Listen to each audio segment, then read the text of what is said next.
that introduction, I'm going to bring in Dani Grant and our first guest today, Nick Forster from eTown in Boulder, Colorado, who are joining us. And Dani, why don't I go ahead and let you introduce Nick and start this conversation? Yeah, thanks, Michael. So excited to have you on the program, Nick. And, you know, I just appreciate being able to bring your perspective in, you know, having toured worldwide for 12 years or more, you know, and having that perspective as a musician, as a producer, as an industry professional, as a venue owner and manager from eTown Hall there in Boulder. I think that your perspective is going to be just a wonderful way to share with our guests some of the knowledge that you have. And so thank you so much for joining us. And I will say that I owe you another little thanks. Back in 2009, I went to a show in Fort Collins, your Loretta Lynn show, eTown program. And afterwards, you had a good discussion with my father that prompted him to lend me some money to do my first showcase at South by. So I owe you for that. Thanks so much. That was a good long time ago. But yeah, so with that, I'm hoping you can share a little bit more. I mean, I know eTown very well, but there might be some people out there who aren't aware of that program and just how it intersects with music and sustainability and environment and all those things. Could you share some more about eTown with us? Sure. Just a little bit of background. I've actually, I started touring with Rize in 1978. So it's actually 42 years since I've been a touring musician, and was, as you mentioned, lucky to get to play all over the place and make a bunch of records and do all kinds of things.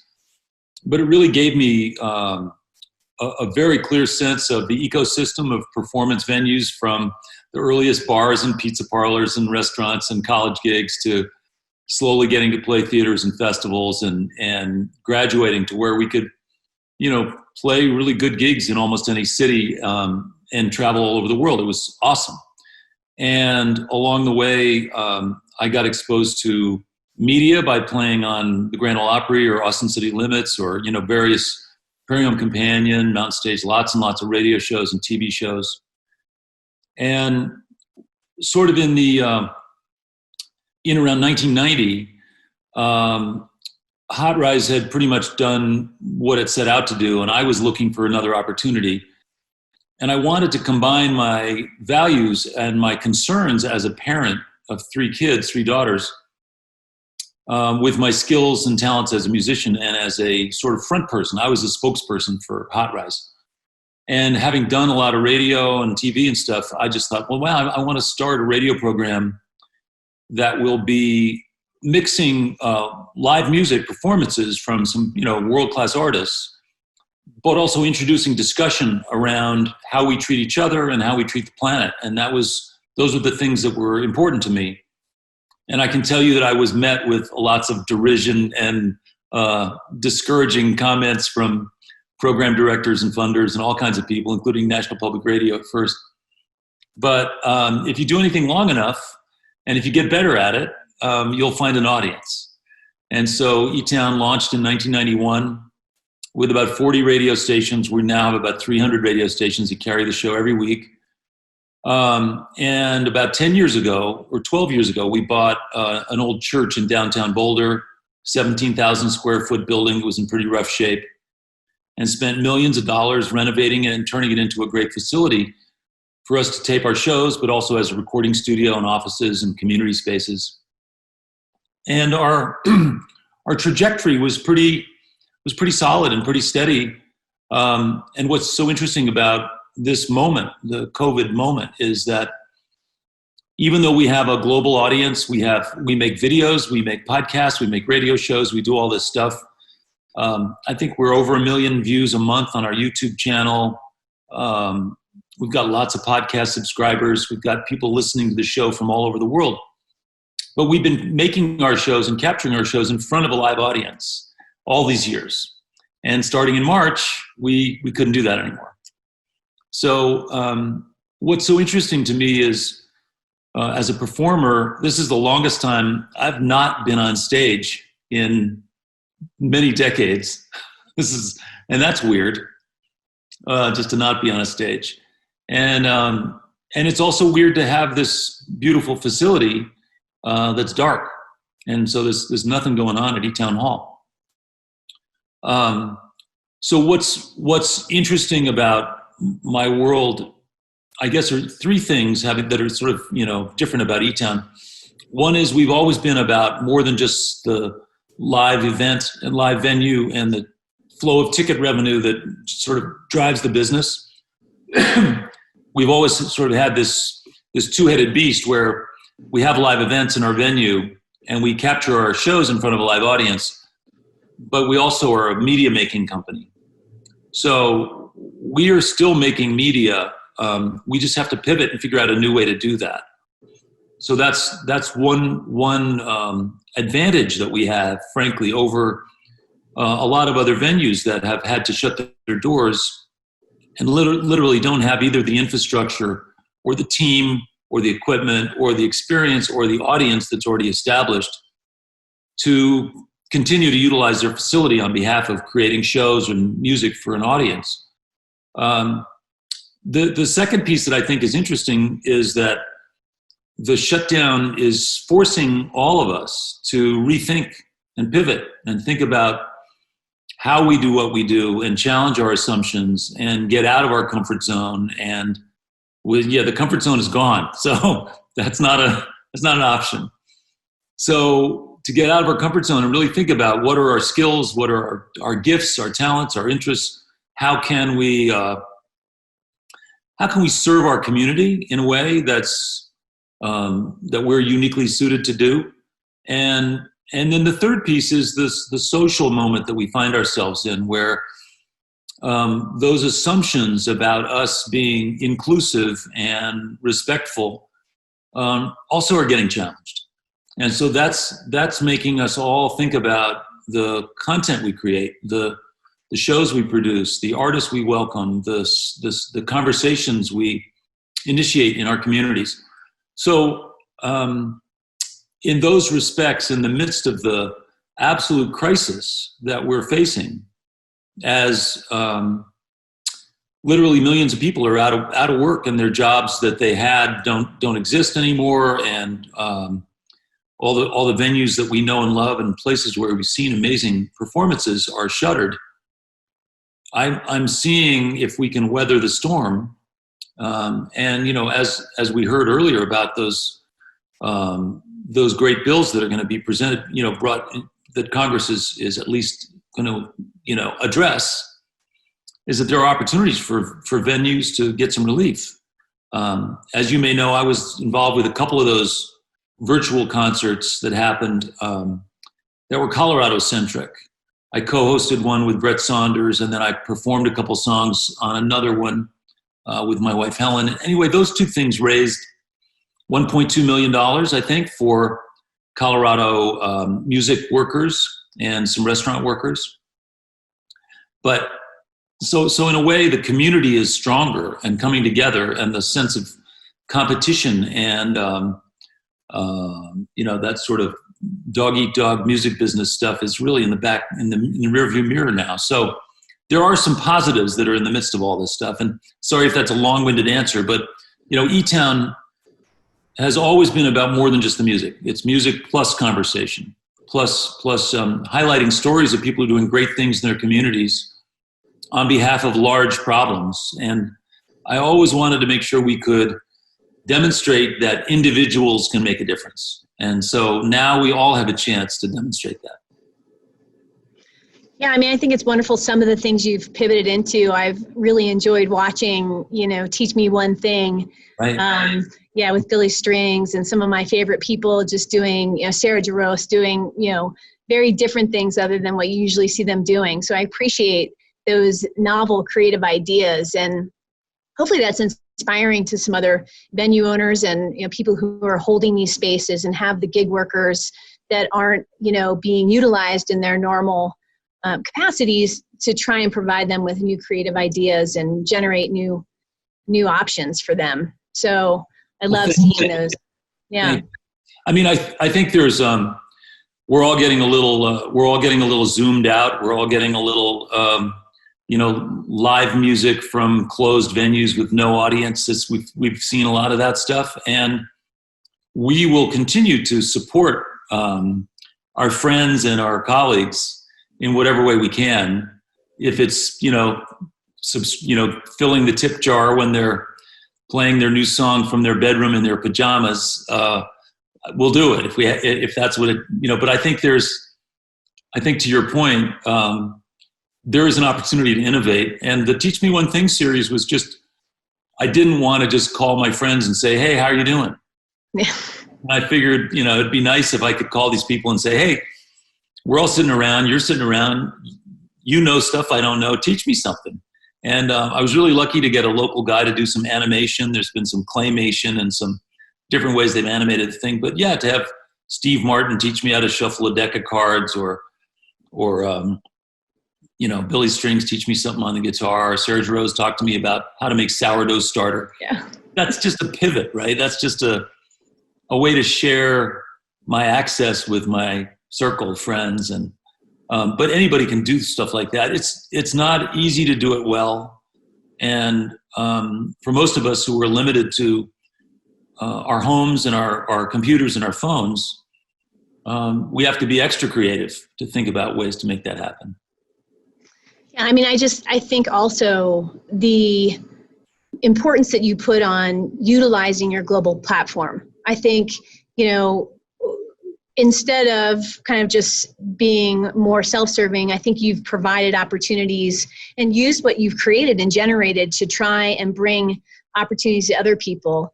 The Live Music Society, I think, it's just an incredible opportunity for smaller venues. Can you share with us about that participation you have there?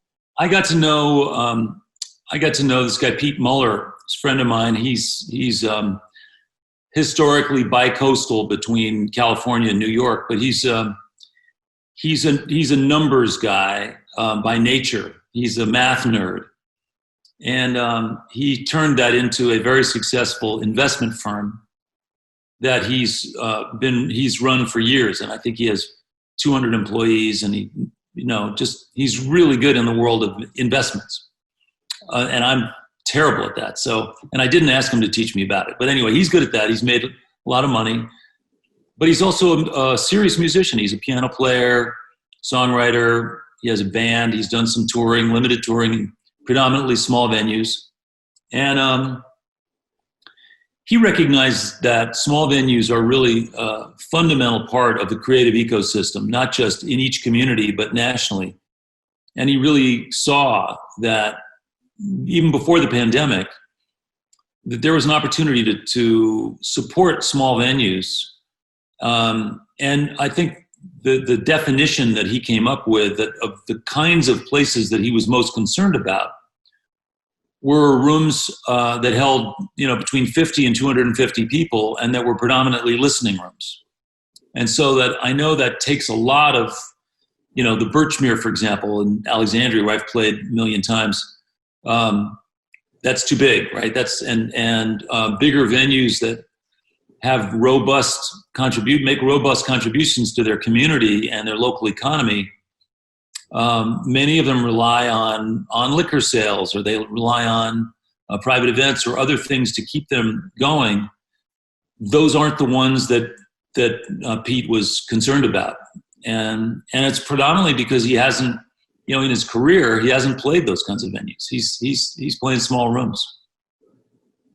Yeah, I think that niche is not going to be very well supported with some of the congressional stuff that we've seen coming through. So I think it's an important niche to support, especially. Yeah, and again, his desire, just to put it in context, is nowhere. His desire to help is not going to be sufficient to save the preponderance of small venues around the country.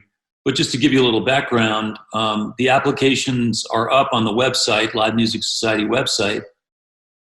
And the grants, I think they range from, $5,000 or $10,000 to $50,000. And Pete is committed to putting up $1 million his first year to support small venues. And this is just his own cash. He's looking hopefully that he can continue this. And this will be an annual fund. that will be available to rooms of this kind. And I know that this year so far, I believe the application deadline is September 1st.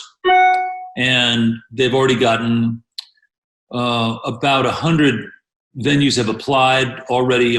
Only about half of those meet the criteria for one reason or another. And of those 50 venues, probably half of them will get some funding.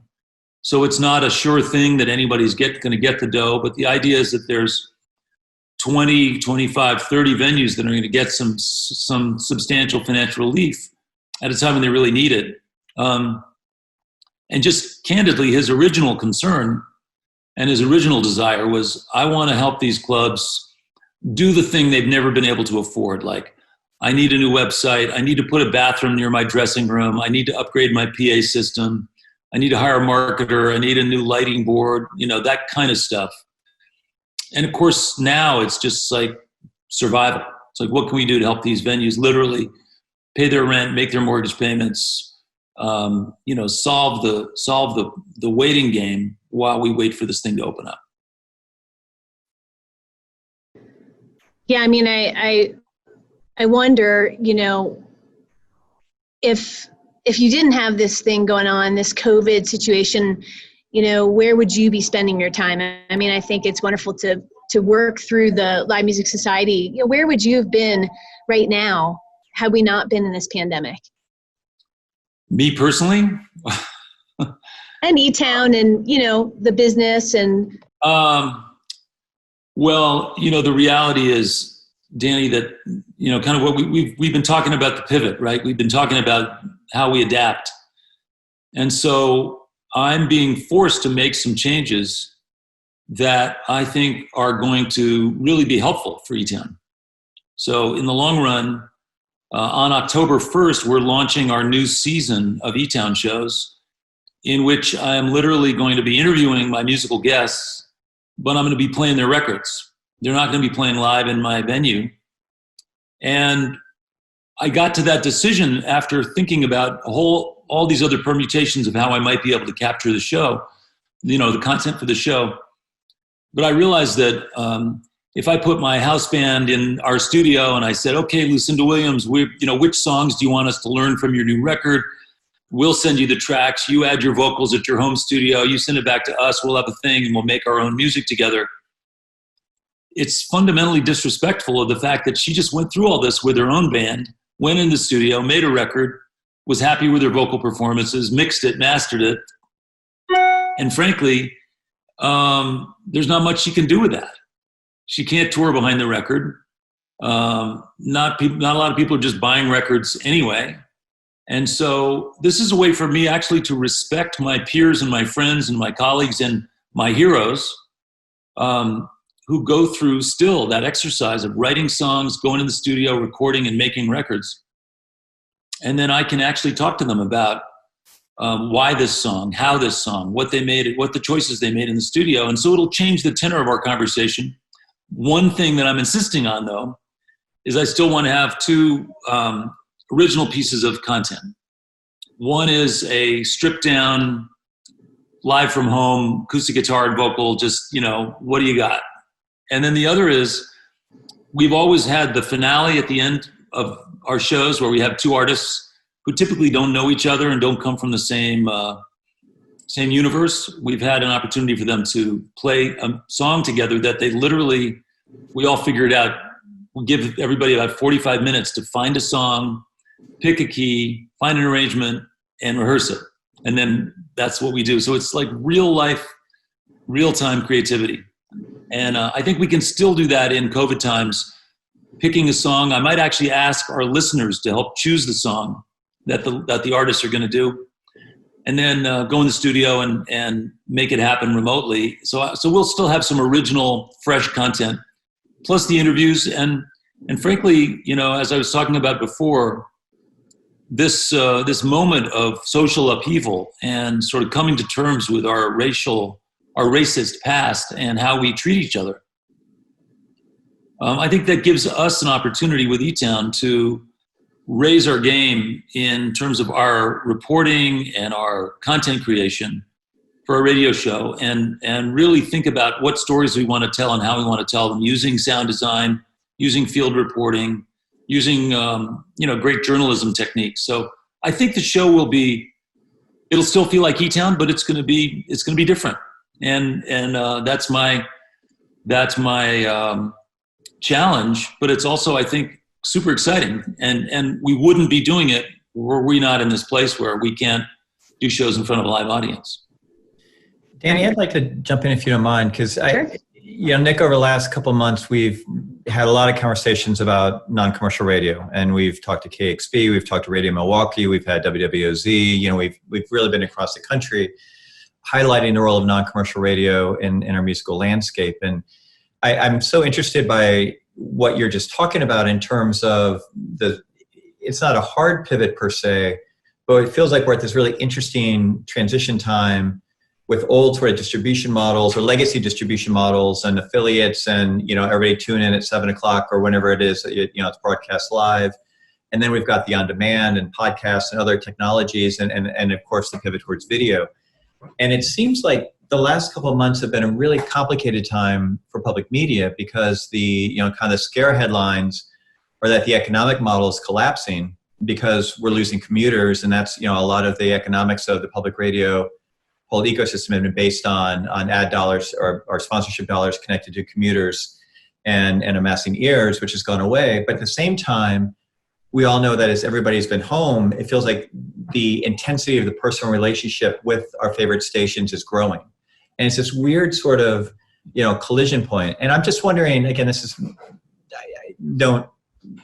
a quasi-unfair question to, what's the future of public media? That's not exactly the question, but just as you think about it from an eTown standpoint, and again, with your dual mission around music, but also around the environment and sort of highlighting leadership and providing platforms, if we have a restart with public media over the next 10 years, where would you like to see that? Like, what does that next evolution look like from your standpoint? Or do you have any thoughts about what that could be looking like? Well, I can't obviously speak globally, because the fundamental nature of public media and community radio and so on is community, and every community has its own range of choices and stations that serve those communities in different ways. I can tell you that being home, I'm listening to a lot more local radio than I used to. So when I was riding my bicycle to eTown Hall from my house, I have like a ridiculously pleasant commute, but I'm not a drive time radio listener. And when I'm at my office, I typically didn't have the radio on. But so when I'm working from home now, I find that I have a much more enhanced and a deeper relationship to my local public radio stations. And so I support them more. I think while the corporate underwriting may be going down because maybe advertising numbers are down or corporate marketing budgets are slashed, I believe that individual philanthropy is probably up. If you checked with all those stations, they would probably say that donations during pledge drives are probably higher than they have been in past years over the last few months. And, my hope is that it's not a zero-sum game where, this is the only way that everybody loses and nobody wins. I think this will be something else will come in to fill that gap in terms of funding. But I also think it's incumbent upon every public radio station to also re-examine and say, how am I serving my community? What can I do in terms of local engagement? What can I do in terms of responsiveness to the tenor and the mood of my hometown? And ultimately, you can't replace that with syndicated content or, just content that's not familiar with that immediacy of that community. So, I'm an optimist, and I'm a sap, and I'm a fan of public radio and fan of community radio. So I believe that in this age of everybody choosing, and it's a pull environment instead of a push environment, I still think there's a very important role for these radio stations to play, and I'm committed to doing what I can to help them create those connections to their listeners and bring in revenue. Yeah, no, that's awesome. And, I'll give a quick shout out. We have a lot of Seattle area folks, always participate in this program. And we were fortunate to have Tom Morrow from KEXP on earlier this spring. And KEXP is, in the last 2 weeks has announced just a tremendous sort of rethinking of what does it mean for their station to be anti-racist, and they're really walking the walk in terms of their program design and leadership changes, and it's exciting, to kind of see even stations that many of us would hold up for being on the progressive and thoughtful end of things to really checking themselves in terms of what are their obligations and responsibilities. I think we can all do better, right? Yeah, okay. We can all do better. Speaking of local, I was also going to just ask what your thoughts were on potential for local bands and local musicians kind of maybe seeing a change in their ability to do more in this situation. Jeez Louise. Dani, that's a tough question. I mean, I had my first socially distanced jam session in my backyard about a week ago. I did play a drive-in, and that was weird to play a drive-in, but it felt kind of like playing a gig where people could clap with their headlights and flashing their lights and stuff. In fact, I put up a URL somewhere in the chat room of one of these the songs from the drive-in show. My band called Shamen. I don't think for the most part, most of the people I talk to are really just struggling. Some people are doing more teaching online. Some people like Billy Strings are doing the occasional curated show from an empty venue and selling tickets for those. People are having to be creative to make things up, but it's sort of a triple whammy where, you don't have the record sales because people don't pay for music. You don't have that mailbox money you used to get. You don't have the gig income, and then you don't have the merch income from your gigs, which would also supplement your gig income. So it's just a terrible situation for touring musicians. Right. I think the last thing I'll say is that none of us got into playing music because we thought we were going to make a lot of money. We got into playing music because we were passionate about playing music. And we thought maybe we would, either, meet girls or have fun or go to festivals or whatever. But we played music primarily because we were deeply inspired by the music that we heard when we were growing up. And we put in the time to practice and to learn and to study and to get better. And that is continuing. So everybody I know who's a professional touring musician is learning, and they're at home, they're practicing, they're writing, they're taking the time to get better and to get inspired by listening. Now that doesn't pay the rent, that doesn't keep the lights on.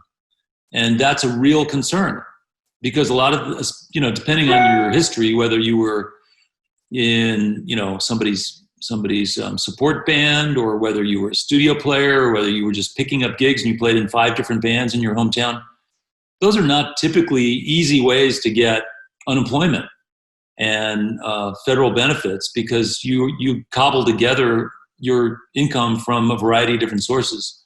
So I have a lot of empathy, and if there's ways that we can help people who are struggling, I certainly want to do this. Obviously I'm on the board of another organization called Create Boulder that's trying to sort of galvanize philanthropy from both foundations and individuals around the city of Boulder, Colorado, specifically to help arts organizations and artists of all disciplines get through this pandemic, and in general just bring more focused philanthropy into the community on behalf of artist gig workers. So I'm just trying to think about ways that I can help aim dollars and encouragement and support and solidarity to everybody who's struggling. And it's a drop in the bucket, but I'm going to try. Thank you so much for all your efforts, and thank you for today. This has been a wonderful conversation. Yeah, Thanks, no, man. Dani, thank you. And Nick, thank you so much. For those of you watching today that have not had a chance to go down the eTown rabbit hole, I really encourage you to follow those links that Alex has put in the chat. eTown is a very, very special program, and just really think about that intersection of cultural continuity, of new voices, of highlighting inspirational stories, giving us a window into a future that is a little bit different than the future it feels like we're heading down sometimes. It's a great, not just a program, but the entire, everything that Nick and his whole network and team put together is really special. So Nick, thanks for joining us. Dani, thanks for leading this. Thanks a lot.